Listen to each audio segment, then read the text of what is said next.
आपका घर बीमार तो नहीं है। तो इस तरह की जो चीज़ें हैं वो हम लोग एनालाइज करेंगे, उसका चीज़ों को प्रैक्टिकली मेरे साथ करने की कोशिश करेंगे। तो स्टेप बाय स्टेप बहुत जल्दी जो इस मानसून के बाद। क्या हाल चाल दोस्तों, स्वागत आपका sea craft behind the scene vlog में।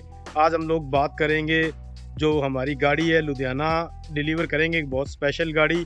और मैं आपको दिखाऊंगा पूरा बिहाइंड द सीन, किस तरह से काम हो रहा है, किस तरह से हम लोग जो है अपने काम टाइम पे पूरे करने के लिए जद्दोजहद करते हैं। और हमारी जो सीरीज़ है गांव से ब्रांड बनाने की, उसी के अंतर्गत मैं आपको जो मॉडर्न हाउस है उनमें क्या प्रॉब्लम है, कैसे ठीक करें, किस तरह से जो हेल्दी लिविंग है, कि आपका घर बीमार तो नहीं है। तो इस तरह की जो चीज़ें हैं वो हम लोग एनालाइज करेंगे, उसके लिए प्लानिंग करेंगे। और मैं आपको सिखाऊंगा पूरा जो स्टेप बाय स्टेप है चीज़ें आने वाली 5-6 वीडियोस में। तो बने रहिए और देखते रहिए sea craft behind the scene vlog. तो दोस्तों, सबसे पहले ये समझते हैं कि आखिर एक ब्रीदेबल हाउस होता क्या है। मेरे हिसाब से अगर किसी घर में आपको पूरा दिन एसी चलाना पड़े, घर के अंदर घुटन महसूस हो, ताज़ी हवा का एहसास ना आए, ये पहली निशानी हो सकती है कि उस घर में वेंटिलेशन और नेचुरल एयर फ्लो को और बेहतर करने की ज़रूरत है। इसके अलावा भी कुछ और बातें होती हैं। अगर घर में दिन में पर्याप्त जो प्राकृतिक रोशनी है वो नहीं आती, हर समय आपको आर्टिफिशियल बल्ब या लाइट जलानी पड़ती है, कहीं घर के अंदर हरियाली बिल्कुल नहीं है और घर में आने के बाद फ्रेश फील नहीं होता, तो ये सब पहली निशानी है। तो बारिश आ चुकी है जिसकी बहुत दिनों से वेट कर रहे थे लोग। अब की जो मौसम की बारिश है, अभी जो मानसून की बारिश है वो इस बार आई है। तो अभी शायद जो काम है वो तो प्रभावित हो जाएगा, लेकिन ऑलमोस्ट जो काम है हमारा सेट है। वो रेगमार भी लगभग हो चुके हैं, थोड़े बहुत बचे 10-20, तो उनको कवर करके रखेंगे। और जैसे ही मौसम खुलेगा वैसे ही हम लोग जो अपना काम पूरा करेंगे। तो दोस्तों, ब्रीदेबल हाउस अगर मेरी भाषा में कहें तो जहाँ पे ब्रीदेबल हाउस हुआ है, जहाँ पे एयर सर्कुलेशन अच्छी हो, दिन में पर्याप्त लाइट आती हो, घर में रहने वाले लोगों के हिसाब से जो वेंटिलेशन हो, जहाँ मतलब ग्रीनरी के लिए, हरियाली के लिए एक जगह बनाई हो, और जहाँ प्लांट सिर्फ डेकोरेशन के लिए नहीं, मतलब लिविंग एनवायरनमेंट का जो हिस्सा एक लगना चाहिए, उस तरह से हो, तो ये घर जो है मैं ब्रीदेबल मानता हूँ। अब सवाल आता है कि ऐसा घर बनाएं कैसे। तो इस बात को हम लोग दो हिस्सों में बांटेंगे।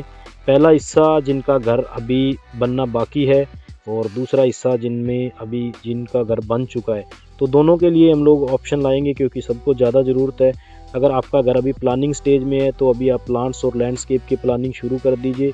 सबसे पहले थोड़ा समय निकालिए, पढ़िए, थोड़ी रिसर्च कीजिए, और उसके बाद देखिए कि कौन कौन से प्लांट किस किस जगह अच्छे रहते हैं, कहाँ बड़े प्लांटर्स लगेंगे, कहाँ हैंगिंग प्लांटर्स अच्छे लगेंगे, कहाँ क्रीपर्स।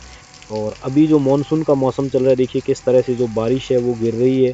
तो अगर अभी आप प्लान करेंगे तो दीपावली तक, अगर आप 3-4-5 महीने आपके पास, तब तक जो आप अपने घर को अगर बनाना चाहते हैं तो बहुत ही एक पॉजिटिव चेंज ला सकते हैं दिवाली तक। तो इसकी प्लानिंग आप पहले कर लीजिए। उसके बाद एक अलग बजट बनाइए, जैसे हम टाइल्स, पेंट या मॉड्यूलर किचन फर्नीचर वगैरह का बजट बनाते हैं, वैसा ही एक ग्रीन बजट होना चाहिए। और अगर संभव हो तो कुछ पौधे पहले, घर बनने से पहले ही आप लगा दीजिए। और गमलों में या ज़मीन में लगने वाले स्पेस है जहाँ पे, तो पहले लगा लीजिए, ताकि जब आप नए घर में शिफ्ट होंगे तो वो जो प्लांट है आपके एक अच्छी ग्रोथ पे आ चुके होंगे। अब बात करते हैं दोस्तों जिनके घर पहले से बन चुका है।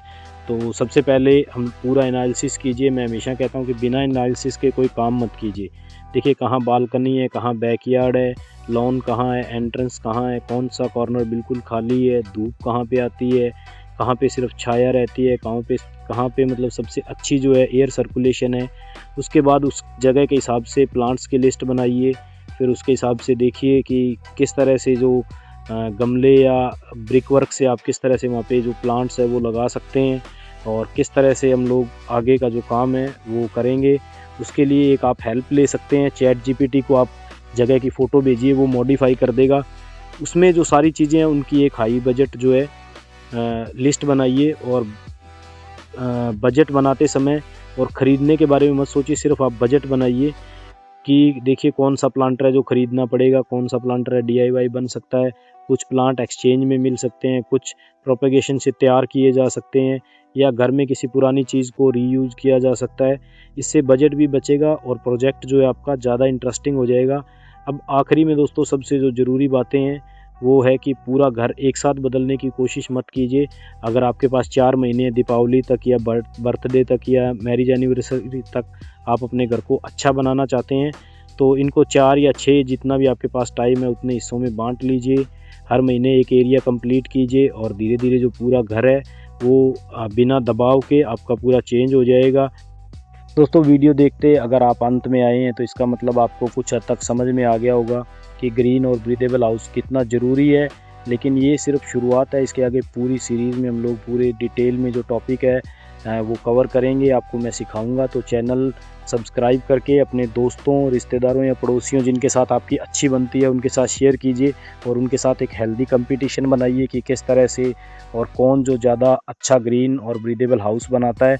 और अगर कुछ पर्सनल क्वेरीज़ वगैरह हो तो वो आप हमारे इंस्टाग्राम पेज पे डीएम करके बात कर सकते हैं मुझसे। तो इस सीरीज़ से जुड़ने के लिए चैनल को सब्सक्राइब कीजिए।